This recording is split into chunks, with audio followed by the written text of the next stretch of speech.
So, welcome. Thank you for joining today's session. We're really glad you're here. Today is all about how your feedback shapes what we build in office space, from those early ideas and client conversations that you have with us, all the way to those features that you use every day.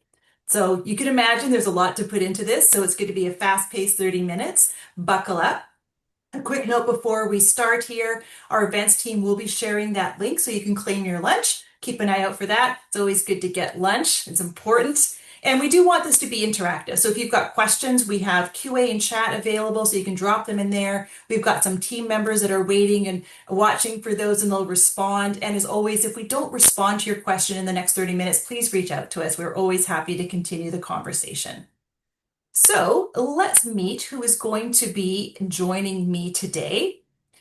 We have with us Sahara, she's our VP of Product Management, and Fallon, our Senior Product Manager for Assets. And if you don't know me, I'm Ali. I'm Director of Client Journey here at Office Space. And Sahara and Fallon are going to walk us through how your insights influence the roadmap and how new features are brought to life. And really importantly, how you can be part of shaping what's next. There's a lot of really exciting things that are coming next. We want you to be part of that. So let's just go to our agenda and take a quick look at what we're going to be covering today. So we're going to start with a look at how we build our roadmap and how your feedback fits into that process. And from there, we're going to go look at some of the latest features that we've released and how that came to life through your ideas and collaboration, really show you in a nice concrete way sort of what this looks like. Then we're going to preview what's ahead for assets and our new AI-powered tools for space planning, which you definitely don't want to miss. And then we're going to wrap that up with how you can get involved through our User Insights program and also our product portal and how you can use that as well to submit ideas back to us. So if you're like me, you love seeing how things get made. And that's really the inspiration behind today's session and what we're going to be talking about. Those behind the scenes views really make you appreciate that end result even more. You get to see what actually went into it. So I remember being at Disney's California Adventure a while back. And on the pier, there was this Pacific Wharf Cafe. If you've been there, you probably know what I'm talking about. But behind that cafe is the magical Boudin Bakery. Fun fact for all you fact nerds out there, it is the oldest continuously running business in San Francisco. But most importantly, it is the home to some of the best sourdough bread you'll ever taste. So you could grab a bread bowl at the cafe, because who doesn't want to eat soup out of a bowl made out of bread? But the real magic is watching it come to life. So you can see the bakers mix the dough, shape the loaf, send them down those little conveyor belts where they're going to sit and rise, and finally into the oven where they're going to bake to that perfect perfection, that golden crust. So knowing what goes into it sort of makes it even better. It also makes me feel like I'm part of it. And that's what we really want to do here today. We want to take you behind the scenes and how these new features come to life here at Office Space, your feedback, the testing, and then when they're released, what happens. It's really important to us because our founders built Office Space because a friend who was a facility manager shared with them how manual and time consuming your work can sometimes be. And so that spirit of building with you, not just for you, has been part of our DNA from the beginning. Many of you here, even on this call, I see some very familiar names. You really helped us shape a lot of functionality during those COVID years, and that collaboration is still in place and it still continues today as we're moving into sort of this new phase of really being AI powered.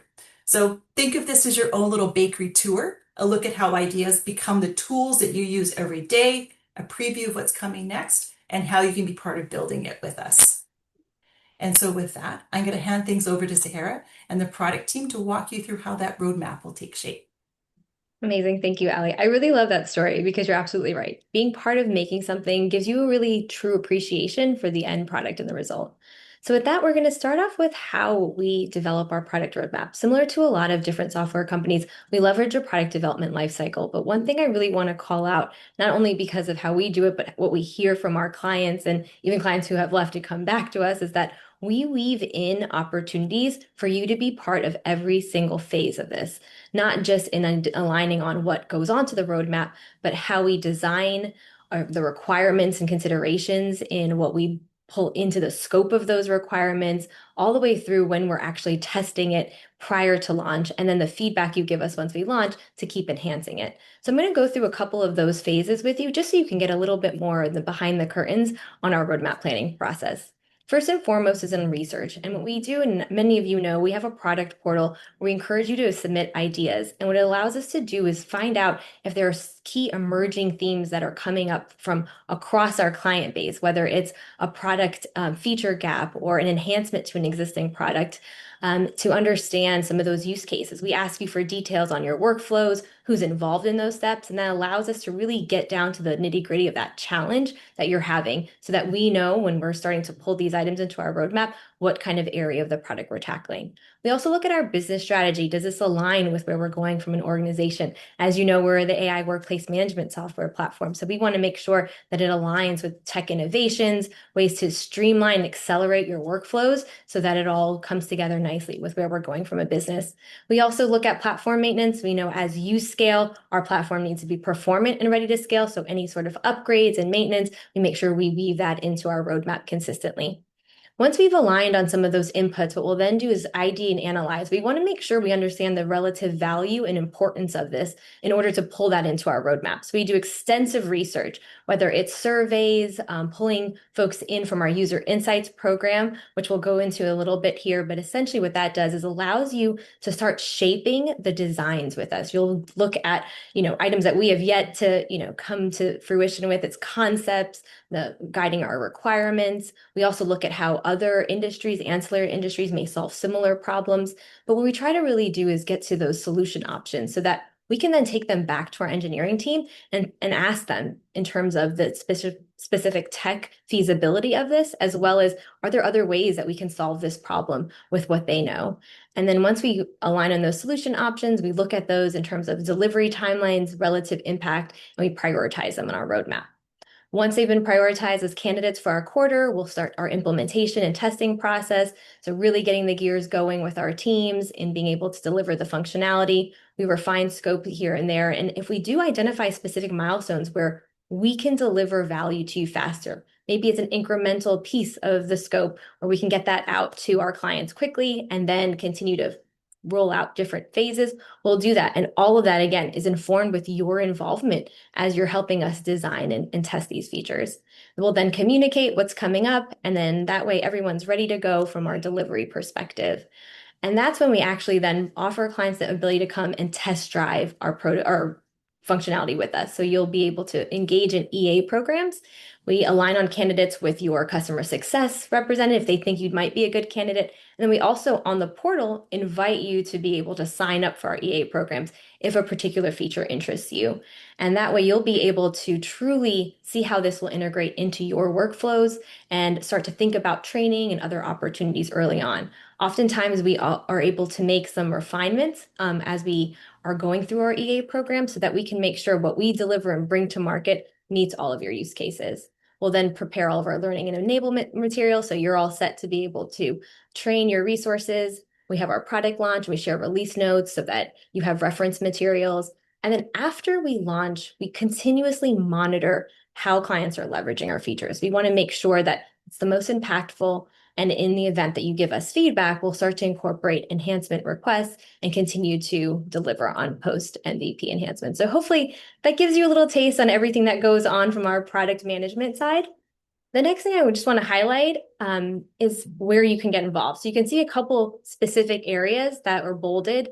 These are the steps that we encourage and want to hear from you so that you are essentially at each phase of that process and being informed on what's being delivered and can really shape the features that are coming out. So to summarize in terms of the three primary opportunities on the next slide, we have our product portal where you're able to submit ideas and essentially provide all of the inputs that you have for our workflows and your business needs. You can also vote on existing features. So if somebody's already submitted an item, you can go in there and vote. And what we'll get some information on is then also being able to reach back out to you to get clarification if you're interested. The user insights program is really on the design and requirements. So co-creating, you can also be involved in our user interviews and surveys that we have that go out. And then early access is once we've developed the product, being able to test drive. before we launch. And so feel free to scan the QR code and we'll also display this later on as well. With that, we'd love to go into some of the features that you've actually helped us shape on our roadmap and what has already launched. We'll do this across the three primary areas of our solution. So first with employee experience, as you may recall, we recently launched the workplace announcements feature in the earlier part of this year. And that was a direct result of client enhancement portal requests. There were requests on being able to distribute communication and timely updates on construction or outages in the office space, or even just events that are happening in and around. Because there are a number of different types of use cases folks wanted to use workplace announcements for, what we did was really engage early on to make sure we could cater the solution to all of those.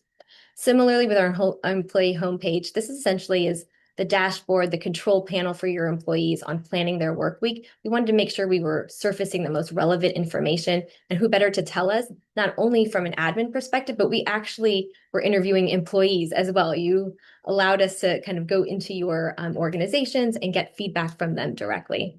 And shared assigned seating, we know how important it is to have more flexibility in how many individuals can share seats. So we're really excited that that feature is actually coming out here in a couple weeks, essentially in our Q4 timeline. And that was directly informed based on the user insights.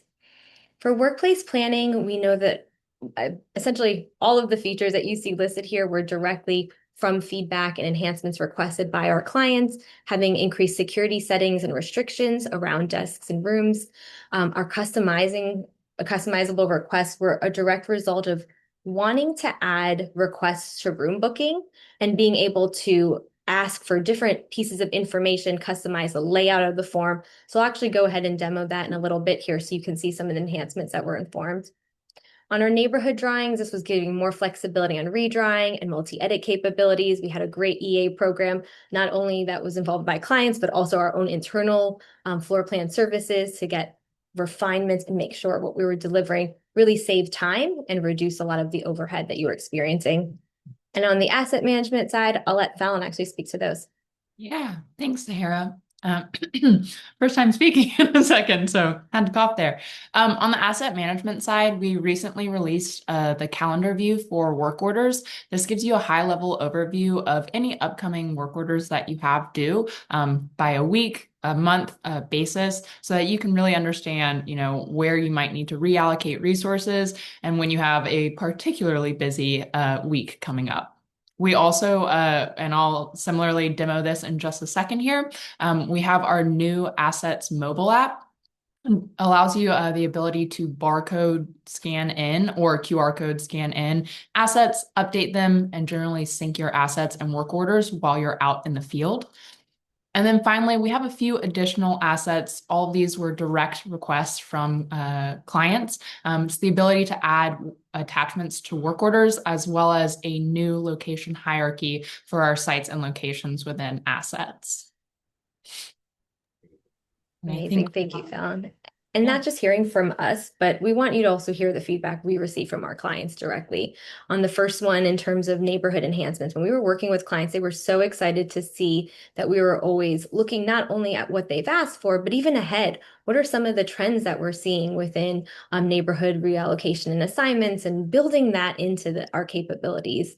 On our workplace announcement side, understanding the pain points on looking through lists and adding specific members of departments in order to distribute communication and essentially reducing that overhead with all of the information we already have in our system.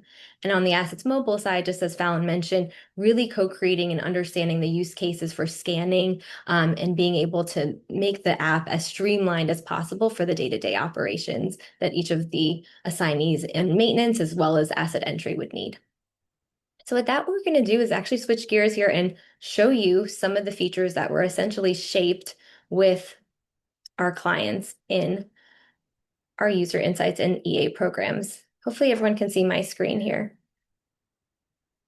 I'll start off with our employee homepage, and essentially with the feature I would love to highlight here is workplace announcements. When we first started to look at this feature, it was really around being able to communicate office happenings, ensuring that you had a single communication channel to be able to let employees know about what was happening in and around the office.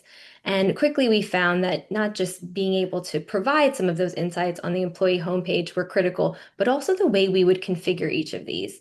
So going into our workplace announcements configuration portal, you can see the ability to schedule certain announcements in advance, as well as being able to send now. And that was a critical aspect for our clients, is not just having the ability to send information immediately, but planning ahead and making sure that individuals were abreast on what details would be shared and communicated and with who. So if we create a new request, you can see here our request form allows you to compose information. And initially, we were just thinking our clients wanted to send out details, especially as several of the communications and messages were sort of replacing existing email formatting. And quickly, our clients in our user insights program identified the need to upload images. This allowed them to really cater to specific, types of announcements, as well as ensure if they had a flyer or additional details that were also in and around the office, they'd include that as well. We also have configuration settings, especially as it comes down to the granularity of who you can send specific announcements to. And initially, when we developed this feature, we had a drop down here, essentially allowing you to select from a subset or segment of your employees. In our Insights program, we quickly identify that in often cases, you may want to select multiple. So you'd be able to include those who have a desk assigned, a booking for that day, or even a presence event if they've already badged into the office and you need to send a critical announcement immediately. You can also indicate where in the future.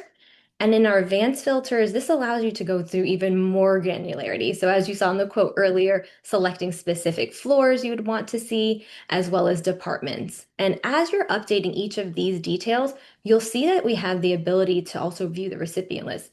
Not a feature we had originally scoped for. This actually came out of our Insights program as well. It was critical for individuals to be able to make sure that key um, employees and or executives or executive admins were included on there. So what they wanted to make sure is that they could quickly come in here and search for anyone as needed to make sure they're on the list. We also added the capability to include visitors so they get these timely announcements. Similarly, we have our channels. You're able to select where that announcement is distributed, the employee homepage that we just saw through our mobile push or email, and then being able to schedule send. For the purposes of our demo, I do want to go back to an announcement I already have drafted, just for ease and showing you how easy it is to send that out. So in this particular case, you'll see I've already set a couple filters, and I want to make sure I'm on that particular one here. Oops, it's because of my desk booking days.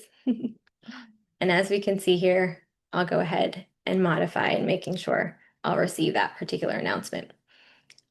You can also set an expiration date. That was also a critical aspect for our user insights program, especially if an event is happening on a particular day, to make sure it's retired from the homepage, and you can pin that message as well. In this case, given that we are demoing right now, I'm going to send a test send. And that's another one of the features that were really helpful in order to ensure that everyone would be able to review what that announcement looked like before distributing it out to everyone in the office. I'll add both the email addresses here. And as we wait for that particular announcement to come through,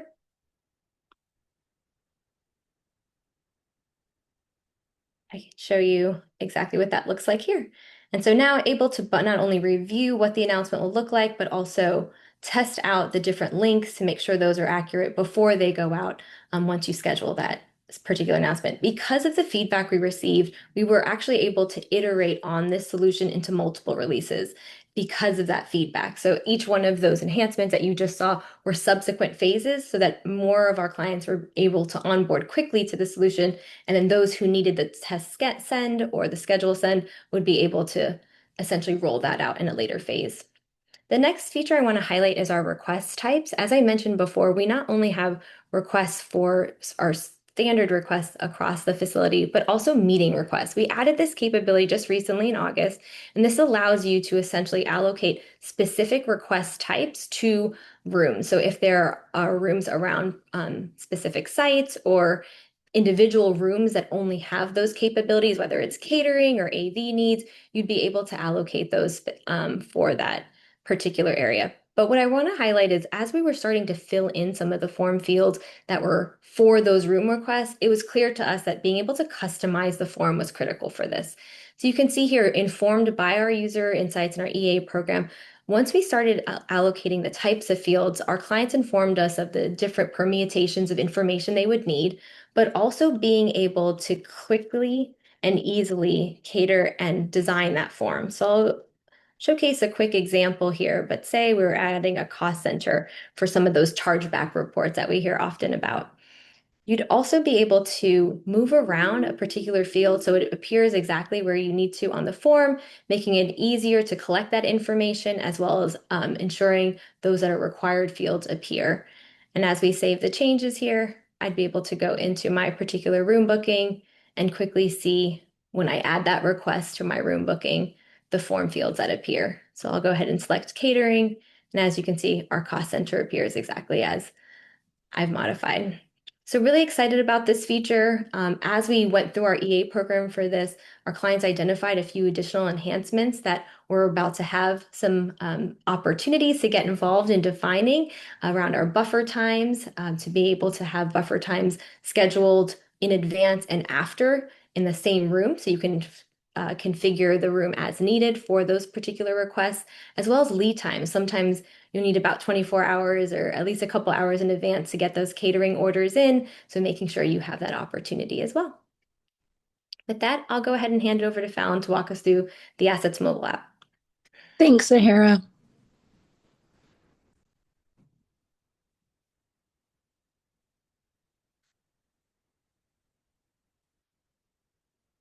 Okay. As Sahara mentioned, I am now showing our Assets mobile app. So for our mobile app, we actually just wrapped our early access program and testing for this particular app. To give you a high-level overview, this mobile app is to help assist with our assets management side of the house. You have the ability to, again, QR code or barcode scan in any assets, as well as update any assets, as well as update any work orders directly from the app. I wanted to just quickly overview some of the feedback that we got and the changes that we made as a result of that feedback. So as you can see, we're looking at our overview dashboard. It has an overview of both our assets and our work orders. We actually received initially the feedback to have these quick action buttons down at the bottom. Our feedback was that, yes, it's great to get this information, a high level overview of our assets and our work orders. But really, when I first log in, I want to be able to take action. I want to be able to quickly either add an asset or create a work order, depending on what I need to get done while in the field. So we went ahead and we added those buttons to make it that much easier for you to be able to do the work that you need to get done. We'll move over to the asset side of house where we're currently looking at our assets list. And again, we received that same feedback where I want to be able to take quick actions when I'm in a mobile app. So initially, we didn't have this quick action floating button that you can see here. But now, since that feedback, we've added the button and you can just click that plus button and quickly add your asset as well as any asset details. Looking at the asset details themselves, initially when we first released this app, we only had the asset details section as well as the additional information section. We wanted to be a quick high-level overview of the asset details that you had. We didn't want to bog you down with any additional information that might not be helpful. However, after our early access program, we received the feedback that, hey, I actually want to be able to see my financial information. I, as a technician, or I, as someone out in the field, really need to know all these key financial indicators, things like, asset useful life, warranty expiration date. Those are all critical information points and data points for me to know while I'm out in the field monitoring and potentially maintaining my assets.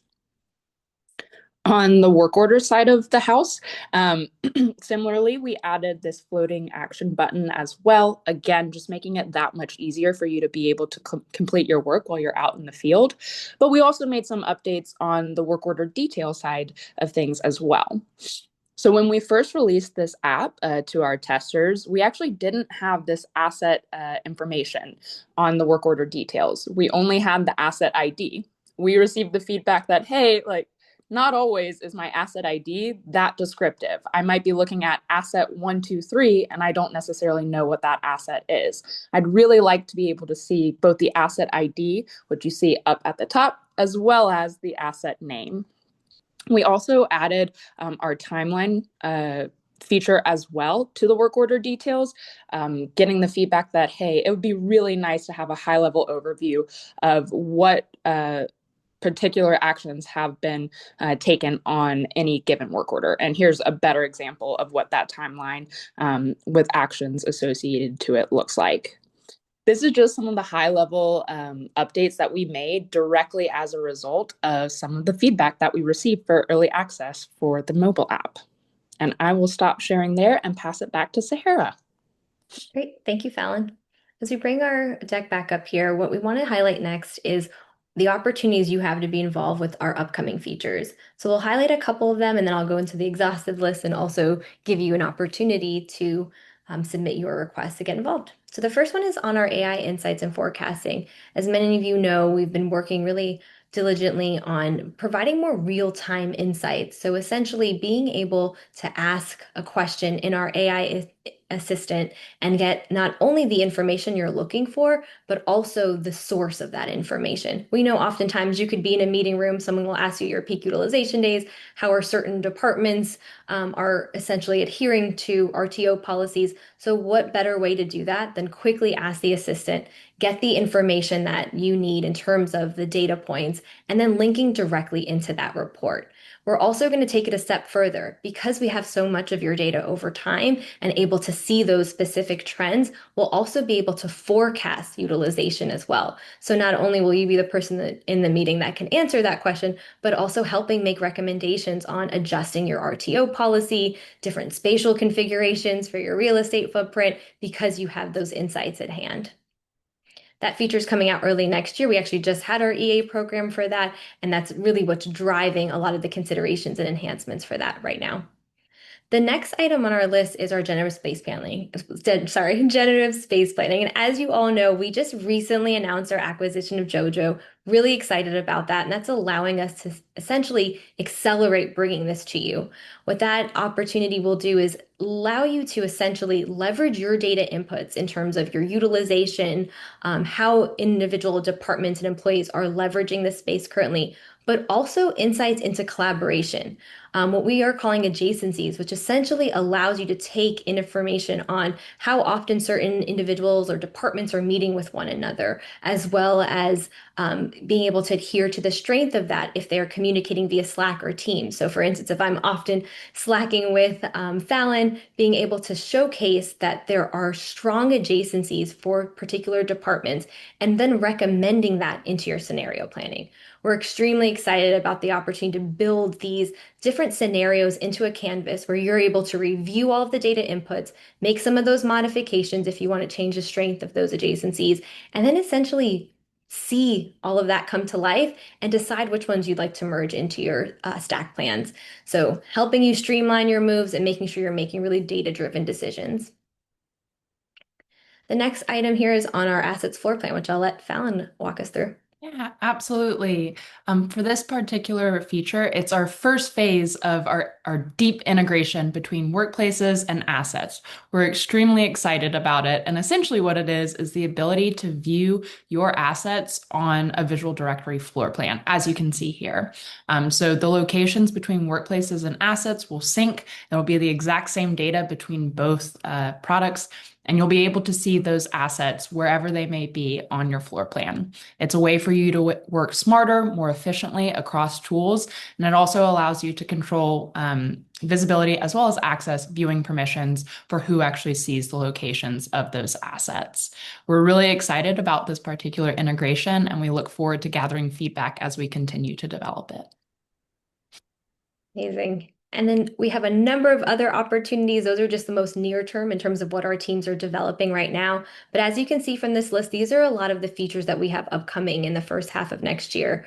We're able to customize desk booking emails. We know how critical this is to several of you, and being able to modify and provide branding into that. We actually have that for workplace announcements, so that's going to help us quite a bit here.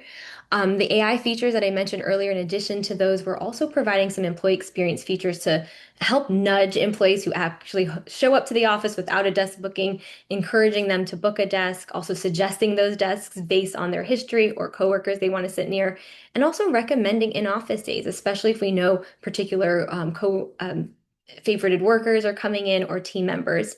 On our workplace planning side, we went through generative space planning and our meeting room request buffers.